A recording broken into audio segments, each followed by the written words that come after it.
Hello everyone, welcome to AKS IAS daily Hindu newspaper analysis. This is Santosh Koka. ఈరోజు 4th Jan 2025కి సంబంధించి important topics అనేవి చూద్దాం. One nation one election అనేది ప్రజాస్వామ్య విలువలను అణచివేస్తుందా అనే కాంటెక్స్లో ఒక ఇంపార్టెంట్ ఎడిటోరియల్ చూద్దాం.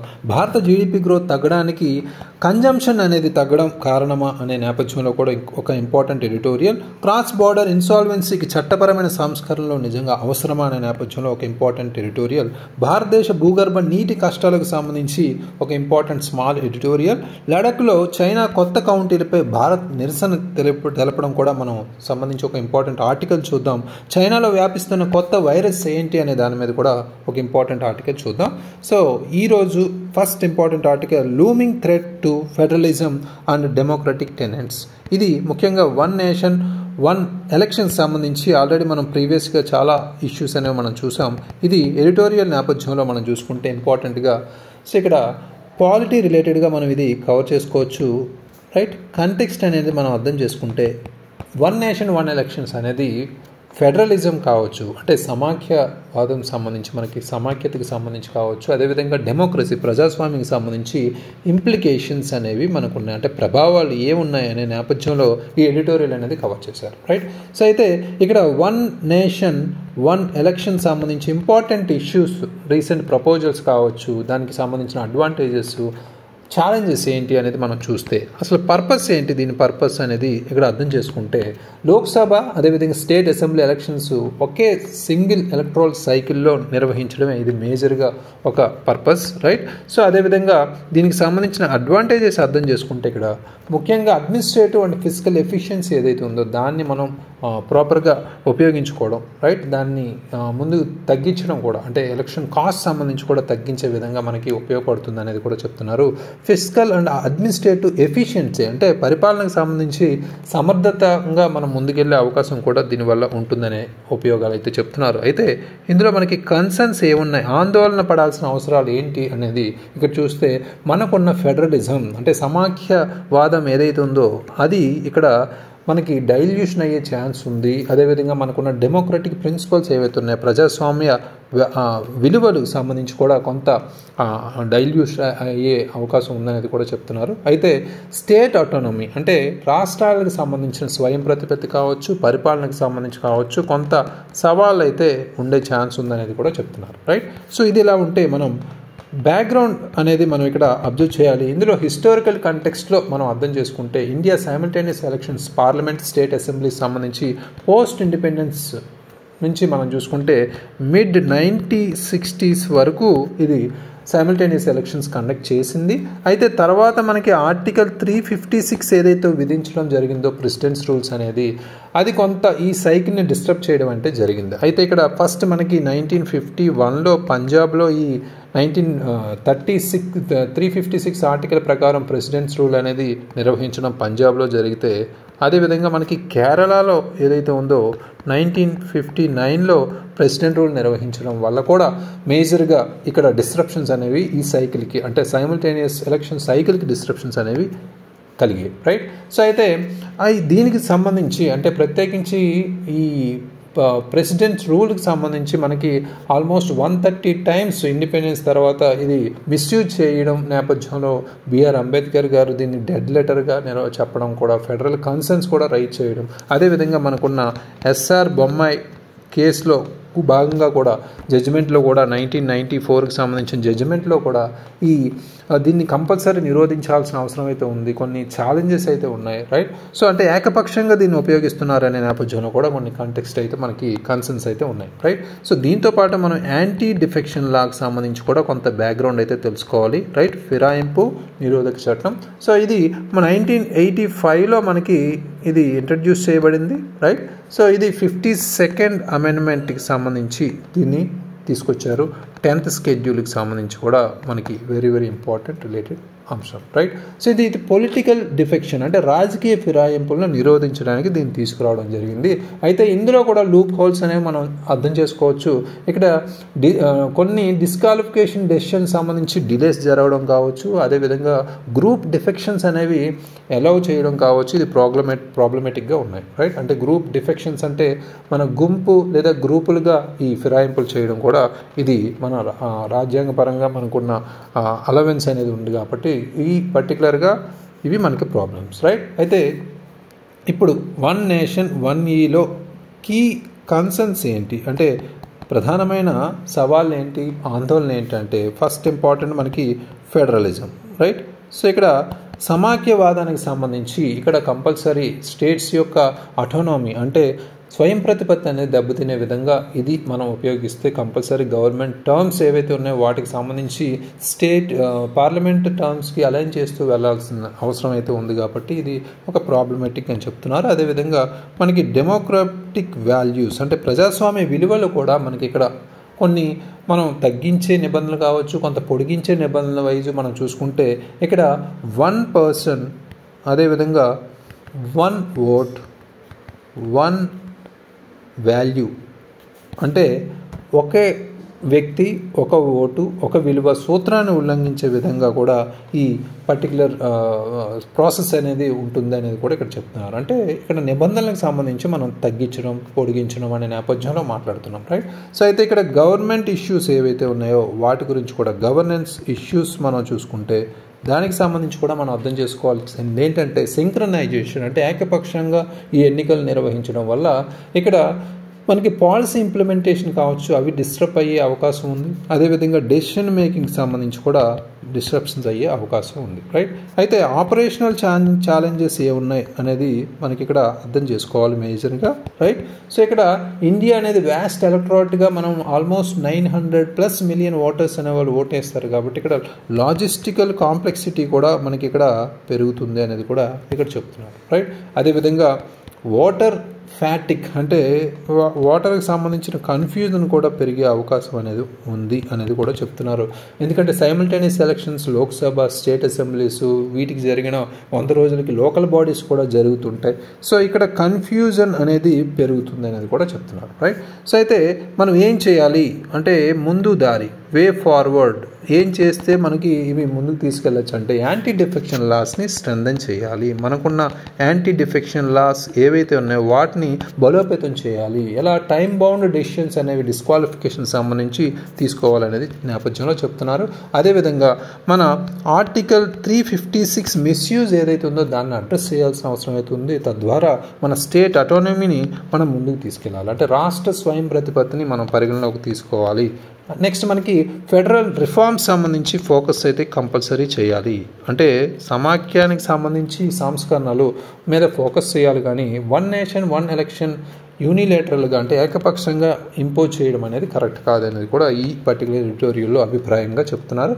అదేవిధంగా సిస్టమేటిక్ చేంజెస్ అంటే వ్యవస్థాపరమైన మార్పులు అనేవి మనకి అవసరం అనేది కూడా ఇక్కడ చెప్తున్నారు. ఎందుకంటే కాన్స్టిట్యూషన్స్ ఫెడరల్ స్పిరిట్ ఏదైతే ఉందో దాన్ని మనం పోగొట్టుకోకుండా ఉండాలి, రైట్. అది మేజర్గా ఇక్కడ ప్రధానంగా ఈ ఎడిటోరియల్లో ఫోకస్ చేశారు, right. So next important editorial losing momentum.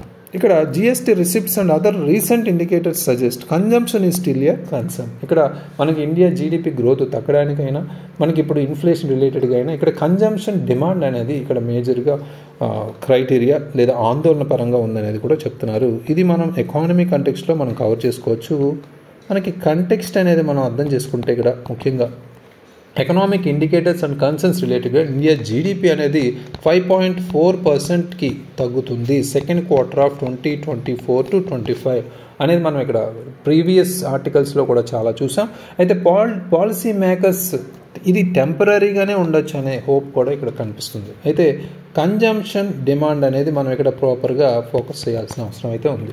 Urban consumption అనేది చాలా వీక్గా ఉంది అనేది ఇక్కడ మనకి తెలుస్తుంది.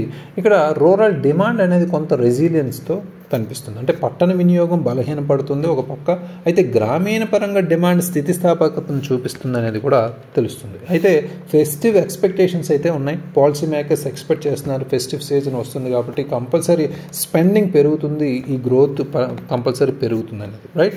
సో అయితే ఇక్కడ మనం బ్యాక్గ్రౌండ్ ఇన్ఫర్మేషన్ అనేది ఇక్కడ తెలుసుకోవాలి. ముఖ్యంగా ఎకనామిక్ టర్మ్స్ వైజ్ ఫస్ట్ మనకి పర్చేజింగ్ మేనేజర్స్ ఇండెక్స్ అనేది మనం కంపల్సరీ మనం ఫోకస్ చేయాలి, రైట్.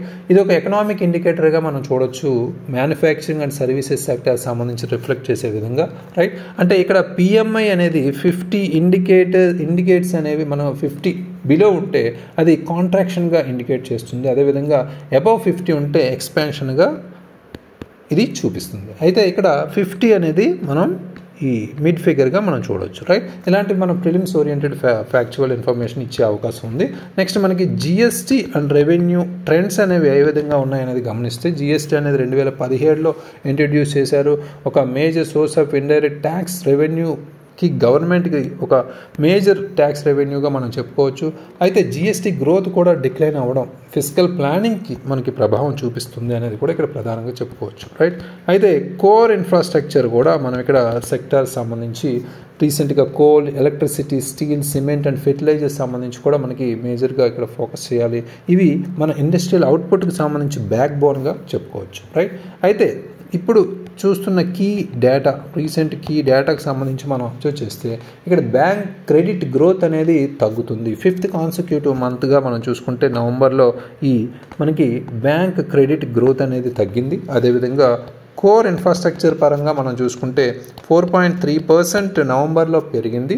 ఇది ఒక 4 month హైగా చెప్పుకోవచ్చు. కానీ అక్టోబర్తో పోలిస్తే 3.3% తక్కువే అనేది ఇక్కడ చెప్తున్నారు, రైట్. అదేవిధంగా మనకి మ్యానుఫ్యాక్చరింగ్ పిఎంఐ, పర్చేజింగ్ మేనేజర్స్ ఇండెక్స్కి సంబంధించి మనం చూసుకున్న ఇది వర్స్ట్ ఫ్యాక్టరీ యాక్టివిటీగా మనం నవంబర్ అండ్ డిసెంబర్లో చూడొచ్చు. ఎందుకంటే ఇన్పుట్ కాస్ట్ అనేవి పెరగడం అనేది ఇక్కడ ప్రధానంగా కారణం, రైట్. నెక్స్ట్ జిఎస్టీ కలెక్షన్స్ కూడా డ్రాప్ అవడం కూడా మనం చూసాం. జిఎస్టీ కలెక్షన్స్ అనేవి ప్రధానంగా డిసెంబర్ కలెక్షన్స్ అనేవి ఆల్మోస్ట్ 1.77 lakh crore అనేది ఇక్కడ మనం అబ్జర్వ్ చేసాం. ఇది ఆల్మోస్ట్ 3 monthsలో లోవర్గా చెప్తున్నారు. అయితే రెవెన్యూ గ్రోత్ అనేది తగ్గింది. బడ్జెట్స్ టార్గెట్ అనేది మనం 11% పెట్టుకుంటే ఓన్లీ 7.3% రెవెన్యూ గ్రోత్ అనేది చూపించడం అనేది కూడా ఇది ఒక ఆందోళనపరమైన అంశం. అదేవిధంగా పూర్ గ్రోత్ అనేది కన్జ్యూమర్ స్టేట్స్, అదే యూపీ కావచ్చు 1%, అదేవిధంగా గుజరాత్లో ఆల్మోస్ట్ 4%. ఇది కన్జ్యూమర్ స్టేట్స్ ఏవైతే ఎక్కువగా పూర్ గ్రోత్ మనం చూపించడం చాలా మనం కొంత విభేదంగా చూడొచ్చు, రైట్. అయితే మనకి ఇక్కడ ఛాలెంజెస్ ఏమున్నాయి అనేది ఇక్కడ గమనించాలి. ఛాలెంజెస్ అంటే దేనికి అంటే ఇక్కడ ఛాలెంజెస్ మనకి రాబోయే బడ్జెట్, అంటే బడ్జెట్ 2025 నుంచి 26కి సంబంధించి సవాళ్ళు ఏం ఎదుర్కోబోతున్నాం అనేది ఇక్కడ గమనిస్తే, జిఎస్టీ రెవెన్యూ గ్రోత్ అనేది మన ఎక్స్పెక్టేషన్స్ కన్నా తక్కువ ఉండే అవకాశం ఉంది. ఇది మనకి ఫ్యూచర్ ప్లానింగ్కి కాంప్లికేటెడ్గా ఉంది. అది మనకి major factor, right. GST revenue growth అనేది తక్కువ ఉంది మన ఎక్స్పెక్టేషన్స్ కన్నా. అదేవిధంగా మనకి హై ఇన్ఫ్లేషన్ అంటే ద్రవ్యోల్బణం కూడా ఎక్కువ ఉండడం కూడా ఇక్కడ ప్రధానంగా క్రెడిట్ ఫ్లోని కన్స్ట్రైట్ చేస్తుంది. అదేవిధంగా మన స్పెండింగ్ ఏదైతే ఉందో దాన్ని తగ్గించే అవకాశం ఉంది. ఇవి మెయిన్ పాయింట్స్గా మనం ఇక్కడ చెప్పుకోవచ్చు, కీ పెయిన్ పాయింట్స్గా, రైట్. సో అయితే ఫోకస్ ఏరియాస్ మనకి ఏవైతే ఉండాలి అనేది ఇక్కడ మనం చూసుకోవాలి. గవర్నమెంట్కి సంబంధించి చూస్తే కంపల్సరీ మనం రీజన్స్ని అనలైజ్ చేయాల్సిన అవసరం అయితే ఉంది. ఈ కన్జంప్షన్ ఎందుకు తగ్గుతుంది అనే రీజన్ మనం కంపల్సరీ గవర్నమెంట్ ఫోకస్ చేయాల్సిన అవసరం అవుతుంది. ఎస్పెషల్లీ అర్బన్లో తగ్గుతుంది కాబట్టి, వీక్గా ఉంది కాబట్టి. అదేవిధంగా స్ట్రక్చరల్ ఇష్యూస్ ఏవైతే ఉన్నాయో ఇన్ఫ్లేషన్ అండ్ క్రెడిట్ యాక్సెస్ సంబంధించి అడ్రస్ చేయాల్సిన అవసరం అయితే ఉంది. అదేవిధంగా కొన్ని మెజర్స్ అయితే డెవలప్ చేయాలి డొమెస్టిక్ కన్జంప్షన్ బూస్టింగ్ చేయడానికి, ఇంప్రూవ్ చేయడానికి, రైట్. సో అది కూడా మనకు అవసరమే. డొమెస్టిక్ కన్జంప్షన్ ఇంప్రూవ్ చేసుకోవాలి, అదేవిధంగా ప్రొడక్షన్ కెపాసిటీని మనం ఇంప్రూవ్ చేసుకోవాలి, రైట్. ఈ మెజర్స్ తీసుకుంటే మనకి ఆల్మోస్ట్ కొంత మనం ముందుకెళ్ళే అవకాశం అయితే రిలవెంట్గా మనం చూసుకుంటే గ్లోబల్ కంటెక్స్ట్లో మనకి ఐఎంఎఫ్స్ ప్రొజెక్షన్ సంబంధించి గ్లోబల్ ఎకనామిక్ స్లోడౌన్ కూడా 2024లో ఉంది. అది మనకి ఇంకా ప్రెజర్ అనేది సృష్టిస్తుంది ఇండియాకి సంబంధించి, ఎక్కువగా డొమెస్టిక్ కన్జంప్షన్ మీదే ఆధారపడే విధంగా. సో అందుకనే మనం డొమెస్టిక్ కన్జంప్షన్ సంబంధించి గ్రోత్ మీద డిపెండ్ అవ్వాల్సిన అవసరం అయితే ఉంది, right. Next important editorial, India cross border insolvency and legal reform సంబంధించి, అంటే భారతదేశం సరిహద్దు దివాలా అదేవిధంగా చట్టపరమైన సంస్కరణలకు సంబంధించి ఆర్టికల్ అయితే చూడొచ్చు. ఇక్కడ ఇది ఎకానమీ కంటెక్స్లో మనం కవర్ చేసుకుంటాం. అయితే మెయిన్ కంటెక్స్ట్ ఏంటి ఇక్కడ అంటే క్రాస్ బార్డర్ ఇన్సాల్వెన్సీ రెగ్యులేషన్కి సంబంధించి ప్రాముఖ్యత ఏంటి దాని గురించి ఇక్కడ డిస్కస్ చేస్తున్నారు. ముఖ్యంగా ఇది గ్లోబల్ ట్రేడ్ గ్రోత్కి సంబంధించి హైలైట్ చేసింది ఏంటంటే effective cross border insolvency frameworks మనం ఫాలో అయితే అంటే సరిహద్దు దివాలాకు సంబంధించిన కొంత సంక్లిష్టమైన చట్టాలు మనం ఎప్పుడైతే ఫాలో అయ్యామో కంపల్సరీ ఈ ఫినాన్షియల్ ఫెయిల్యూర్స్ని మనం మేనేజ్ చేసే అవకాశం ఉంది, ఇన్వెస్ట్మెంట్స్ని అట్రాక్ట్ చేసే అవకాశం ఉంటుంది, అదేవిధంగా మన ఎకనామిక్ స్టెబిలైజ్ చేసే అవకాశం అయితే ఉంటుంది అనేది కూడా చెప్తున్నారు. అయితే ఇక్కడ మనం హిస్టారికల్ బ్యాక్గ్రౌండ్ అనేది మనం చూడాలి. ఈ ఇన్సాల్వెన్సీ రిలేటెడ్గా మనం కొలోనియల్ ఎరాలో మనం చూస్తే ఫస్ట్ ఇన్సాల్వెన్సీ లాగా మనం ఇండియన్ ఇన్సాల్వెన్సీ యాక్ట్ అనేది 1848లో ఈ ఇండియన్ ఇన్సాల్వెన్సీ యాక్ట్ అనేది తీసుకొచ్చాం, రైట్, బ్రిటిష్ వాళ్ళ టైంలో. అయితే ప్రెసిడెన్సీ టౌన్స్ ఇన్సాల్వెన్సీ యాక్ట్ అనేది 1909లో రావడం, కలకత్తా, బాంబే, మద్రాస్ ప్రాంతాల్లో, రైట్, కలకత్తా, బాంబే, మద్రాస్. అదేవిధంగా ప్రొవిన్షియల్ ఇన్సాల్వెన్సీ యాక్ట్ 1920 అనేది కూడా మనకి కొన్ని మోఫసిల్ ఏరియాస్లో మనం చూడొచ్చు ఈ పర్టికులర్ యాక్ట్, రైట్. సో అయితే ఈ లాస్ కొంత డొమెస్టిక్ ఇన్సాల్వెన్సీస్ని అడ్రస్ చేసినప్పటికీ క్రాస్ బార్డర్ కేసెస్ ఏవైతున్నాయో వాటిని ప్రాపర్గా అడ్రస్ చేయలేకపోయింది. అయితే పోస్ట్ ఇండిపెండెన్స్ మనం అర్థం చేసుకుంటే, రైట్, సో మన రిఫార్మ్స్ అనేవి కొంత లేట్గా తీసుకున్నాం. కొంత రికమెండేషన్స్ ఉన్నప్పటికీ మనకి third law commission recommendation 26th report అనేది మనం అర్థం చేసుకుంటే 1964కి సంబంధించి రికమెండేషన్స్ అయితే చేశారు దీనికి సంబంధించి. బట్ రిఫార్మ్స్ అనేవి చాలా డిలే చేశారు. అయితే ఇక్కడ మోడర్న్ టైంలో రిఫార్మ్స్ సంబంధించి మనం ఫోకస్ చేస్తే మనకి ఎకనామిక్ లిబరలైజేషన్ అనేది 1990s సంబంధించి ఇక్కడ ఫోకస్ చేయొచ్చు, రైట్. సో ఇవి కొంత కాంప్రహెన్సివ్ ఇన్సాల్వెన్సీ లాస్ని పుష్ చేసాయి కాబట్టి కొంత మనకి బెటర్ అనిపించింది. అయితే కమిటీ కాంట్రిబ్యూషన్ సంబంధించి మనం చూసుకుంటే ఇక్కడ ఎరాడీ, మిత్ర అండ్ ఇరానీ కమిటీస్ ఏవైతే ఉన్నాయో అవి 2000 అదేవిధంగా 2005 టైంలో ఈ కమిటీకి సంబంధించిన అడ్వకేట్ చేసినవి ఏంటంటే యుఎన్ సిట్రాల్ మోడల్ ఏదైతే ఉందో వాటిని మనం ఫాలో అవ్వాలని, రైట్. మోడల్ లా అనేది క్రాస్ బార్డర్ ఇన్సాల్వెన్సీకి సంబంధించి 1997లో ఇది ఇనిషియేట్ చేశారు. దీన్ని మనం అడాప్ట్ చేసుకోవాల్సిన అవసరం అయితే ఉందని మిత్ర ఇరానీ కమిటీస్ అనేవి ఇక్కడ పాయింట్అవుట్ చేశాయి. అయితే మనం బ్యాంక్రప్ట్సీ లా రిఫార్మ్ కమిటీ 2015కి సంబంధించి డ్రాఫ్ట్ చేసింది ఇన్సాల్వెన్సీ బ్యాంక్రప్ట్సీ కోడ్ అనేది 2016లో మనం తీసుకొచ్చాం, రైట్. సో అయితే ఈ సెక్షన్స్ వైజ్ మనం చూసుకుంటే సెక్షన్ 234 అండ్ 235 ఆఫ్ ఈ ఇన్సాల్వెన్సీ బ్యాంక్రప్ట్సీ కోడ్ ఏదైతే ఉందో 2016కి సంబంధించి మనం మాట్లాడాలి ఇక్కడ. ఎందుకంటే ఇది క్రాస్ బార్డర్ ఇన్సాల్వెన్సీని అడ్రస్ చేసే విధంగా తీసుకొచ్చారు ఈ సెక్షన్స్ ఎస్పెషల్లీ, రైట్. అయితే ఎంతవరకు ఈ సెక్షన్స్ అందులో ఉన్నప్పటికీ దీన్ని ఇంప్లిమెంటేషన్ అయితే ప్రాపర్గా లేదు. అది మనకి ఇక్కడ మేజర్గా రెసిప్రోకల్ అరేంజ్మెంట్స్ ఏవైతే ఉన్నాయో అవి కనుమరుగవడం, అదేవిధంగా సెంట్రల్ గవర్నమెంట్ నోటిఫికేషన్ లేకపోవడం అనేది కూడా ఇక్కడ గమనార్హం, రైట్. అయితే ఛాలెంజెస్ ఏమున్నాయి, సవాళ్ళు ఏమున్నాయి అనేది కూడా ఇక్కడ మనం అర్థం చేసుకోవాలి. ముఖ్యంగా కేస్ స్టడీని మనం అర్థం చేసుకుంటే ఇదివరకు మనకి ఎస్బీఐ వర్సెస్ జెట్ ఎయిర్వేస్ సంబంధించి 2019 అనేది ఒకటి ఎక్స్పోజ్ చేసింది. డెడ్ లెటర్స్ సంబంధించి స్టేటస్ సెక్షన్ 234 అండ్ 235కి సంబంధించి డెడ్ లెటర్స్గా దీన్ని ట్రీట్ చేసింది, రైట్. అదేవిధంగా రెసిప్రోకల్ అగ్రిమెంట్స్ అనేవి లేవు. ఎన్సిఎల్టీసీ లిమిటెడ్ పవర్స్ అనేవి ఇక్కడ ఎన్ఫోర్స్మెంట్కి సంబంధించిన అమలు కూడా లేదనేది కూడా. అడ్హాక్ సొల్యూషన్స్ అనేవి క్రాస్ బార్డర్ ప్రోటోకాల్స్కి ఇంక్రీజ్ అవ్వడం, జ్యుడిషియల్ బర్డెన్ అనేది పెరగడం, ట్రాన్సాక్షన్ కాస్ట్ కూడా పెరగడం అనేది ఇక్కడ ప్రధానంగా చెప్పుకోవచ్చు. అయితే రికమెండేషన్స్ పరంగా మనం చూసుకుంటే రికమెండేషన్స్ ఏం చెప్తున్నాయి, సిఫార్సులు మనం చూసుకుంటే ఇక్కడ మనకి ఏదైతే ఉందో యుఎన్ సిట్రాల్ సంబంధించి మనకి ఈ మోడల్ లా ఏదైతే ఉందో దాన్ని మనం ఈ క్రాస్ బార్డర్ ఇన్సాల్వెన్సీకి సంబంధించి మనం క్రియేట్ చేసుకోవాలి. స్ట్రక్చర్డ్ ఫ్రేమ్వర్క్ అనేది ఒకటి క్రియేట్ చేసుకోవాలి ఇండియాలో కూడా అనేది చెప్తున్నారు, రైట్. అయితే దీనికి సంబంధించిన జ్యుడిషియల్ ఇన్సాల్వెన్సీ నెట్వర్క్ గైడ్లైన్స్ కూడా 2016కి సంబంధించి ఈ ఫారెన్ కోర్ట్స్ సంబంధించి కూడా మనం కమ్యూనికేట్ అవుతూ దీన్ని ఎక్స్పాండ్ చేయాల్సిన అవసరం అయితే ఉంది. దీని మీద ఫోకస్ చేయాలి, right. So next important territorial water was. ఇక్కడ నీటి కష్టాలకు సంబంధించి రీసెంట్గా ఆర్టికల్స్ కూడా మనం చూసాం. ఎస్పెషల్లీ ఇది మనం ఎన్విరాన్మెంట్ అండ్ జియోగ్రఫీ కంటెక్స్లో మనం చూడొచ్చు. ఇక్కడ కంటెక్స్ట్ ఏంటి, మనం ఇటీవలే వార్తల్లో చూసాం. గ్రౌండ్ వాటర్ అనేది నైట్రేట్ కంటామినేషన్, అంటే భూగర్భ జల నైట్రేట్ కాలుష్యం అనేది పెరుగుతుంది అనేది ఇక్కడ మనం ప్రధానంగా చూడొచ్చు, రైట్. సో అయితే ఎక్సెసివ్ నైట్రేట్ గ్రౌండ్ వాటర్లో మనం ఇంక్రీజ్ అవ్వడం చూసాం. ఆల్మోస్ట్ 359 డిస్ట్రిక్ట్స్లో మనం చూసాము ఇవి, రైట్. 2017లో 359 డిస్ట్రిక్ట్స్ ఉంటే ఇవి 440 డిస్ట్రిక్ట్స్ అయితే 2023లో పెరిగాయి, రైట్. అయితే సేఫ్ నైట్రేట్ లిమిట్ అనేది ఎంత ఉంటుంది అకార్డింగ్ టు సమ్ ఇన్ఫర్మేషన్ అంటే 45 మిల్లీగ్రామ్స్ పర్ లీటర్లో మనకి 45 మిల్లీగ్రామ్స్ ఉంటే అది ఒక సేఫ్ నైట్రేట్ లిమిట్గా మనం చెప్పుకోవచ్చు. అయితే మనం ఆల్మోస్ట్ 19.8% గ్రౌండ్ వాటర్ శాంపిల్స్ తీసుకుంటే అందులో ఈ లిమిట్ అనేది ఎక్సీడ్ అయిపోయింది అనేది కూడా ఇక్కడ గణాంకాలు చెప్తున్నాయి. అయితే మేజర్ స్టేట్స్ ఏవైతే ఇక్కడ అఫెక్ట్ అయ్యాయో దాని గురించి మనం మాట్లాడుకుంటే ఫస్ట్ రాజస్థాన్ అనేది ఆల్మోస్ట్ 49% అఫెక్ట్ అయిన ఫస్ట్ స్టేట్గా చెప్పుకోవచ్చు. నెక్స్ట్ కర్ణాటక 48% అనేది ఇక్కడ అఫెక్ట్ అవుతుంది. అదేవిధంగా తమిళనాడులో చూసుకుంటే 37% ఇక్కడ థర్డ్ ప్లేస్లో ఉంది, రైట్, మోస్ట్ అఫెక్టెడ్ స్టేట్స్లో.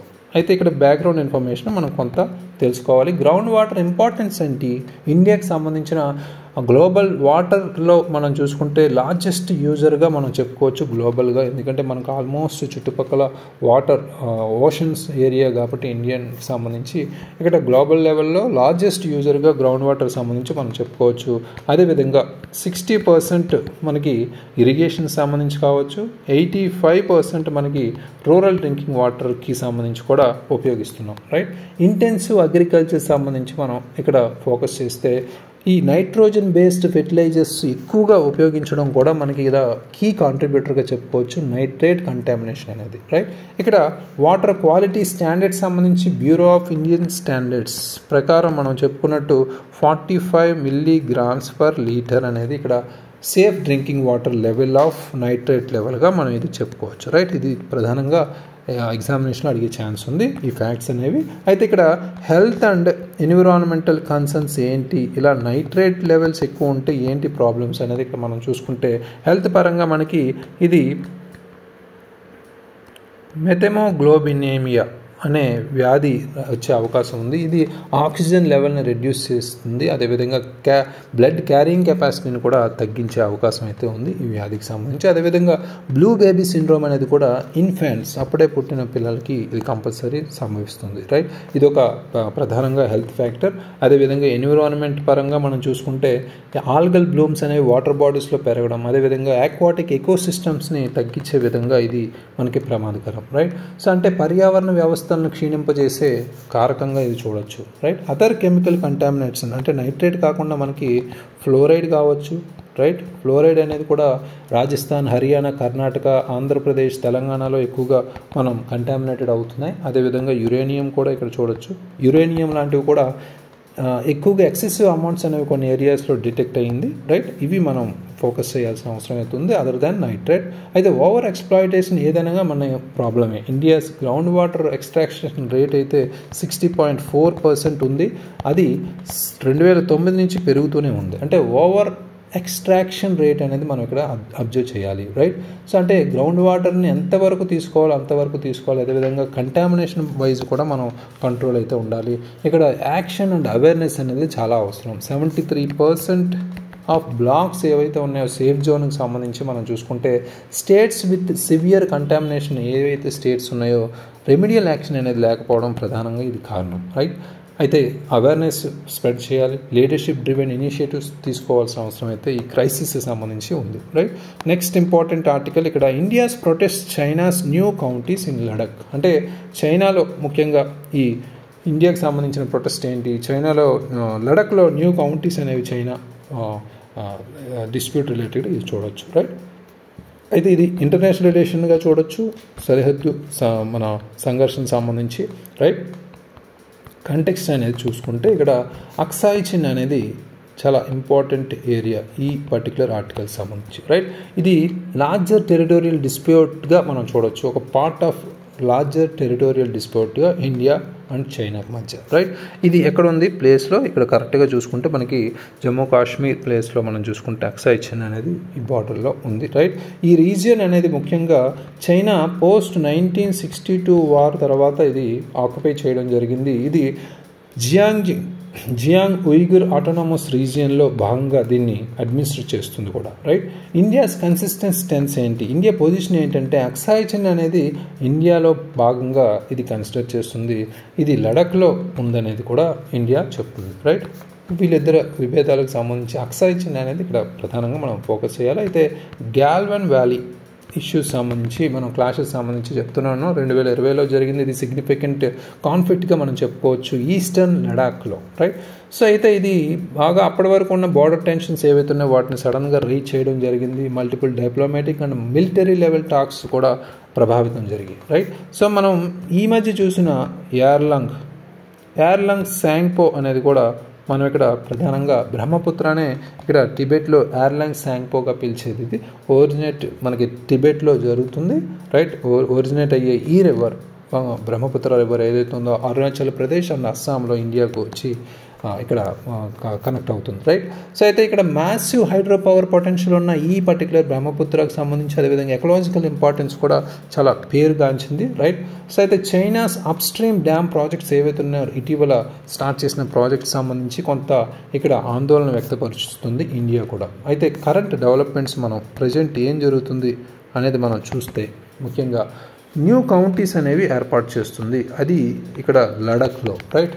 సో అవి ఏంటంటే హియాన్ కౌంటీ అదేవిధంగా హెకాంగ్ కౌంటీ, రైట్. ఈ రెండు కౌంటీస్ మనకి హాటన్ ప్రిఫెక్చర్లో ఈ పర్టికులర్ అక్సాయ్ చిన్ పార్ట్స్గా ఇది ఉంది అనేది ఇక్కడ తెలుస్తుంది. చైనా ఇది క్రియేషన్ కూడా అనౌన్స్ చేయడం జరిగింది. అయితే ఇండియా అనేది ప్రొటెస్ట్ చేస్తుంది. దీనికి సంబంధించి ఇండియాకి సంబంధించి సావరెంటీ ఏదైతే ఉందో వాళ్ళ ఇండియా భూభాగాలకు సంబంధించి స్వయం ప్రతిపత్తి లేదా సార్వభౌమత్వాన్ని కొంత మళ్ళీ పునరుద్ఘాటించడం, దీనికి సంబంధించి చైనా క్లెయిమ్స్ని కూడా తిప్పికొట్టడం కూడా జరిగింది, రైట్.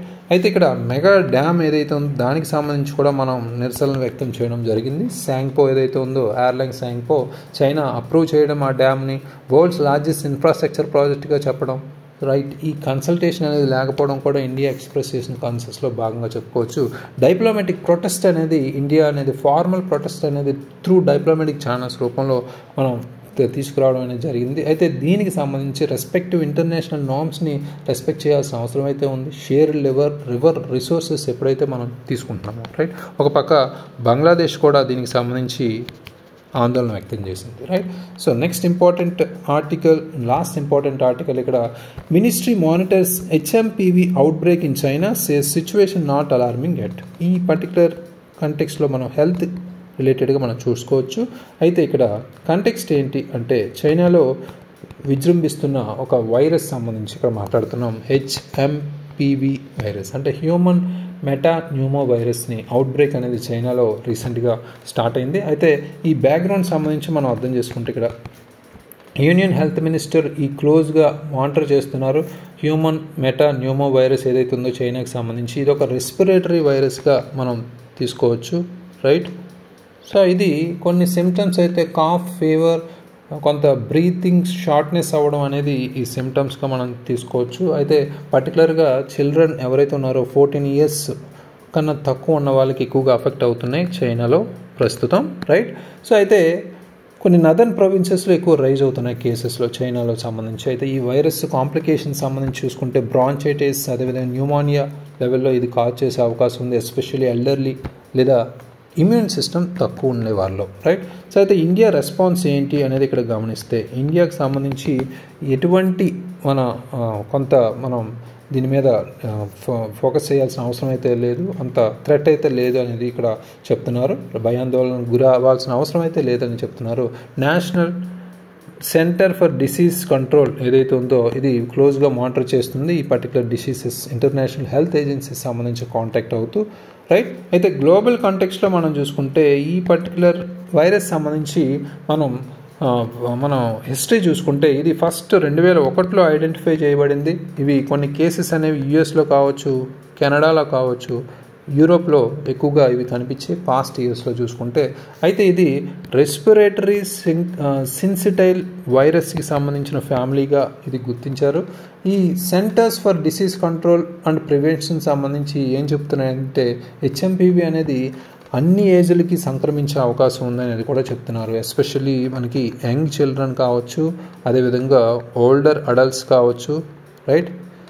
అదేవిధంగా వీక్ ఇమ్యూన్ సిస్టమ్ ఎవరికైతే ఉందో వాళ్ళని అటాక్ చేసే అవకాశం ఉందనేది కూడా చెప్తున్నారు. అయితే ఇక్కడ ట్రాన్స్మిషన్ సంబంధించి చూస్తే, అంటే వ్యాప్తికి సంబంధించి చూస్తే, వైరస్ అనేది రెస్పిరేటరీ డ్రాప్లెట్స్ ద్వారా మనకి పాస్ అయ్యే అవకాశం ఉంది. కాఫింగ్, స్నీజింగ్, అదేవిధంగా ఎవరైనా టచ్ చేసి ఇన్ఫెక్టెడ్ సర్వీసెస్లో టచ్ చేసినప్పుడు ఆల్మోస్ట్ స్ప్రెడ్ అయ్యే అవకాశం ఉంది. అదేవిధంగా ఫేస్కి టచ్ చేయడం, ఆల్మోస్ట్ మనకి ఈ కోవిడ్ టైప్లో కొన్ని సిమ్టమ్స్ అయితే ఇక్కడ కనిపిస్తున్నాయి, ట్రాన్స్మిషన్ లెవెల్స్, రైట్.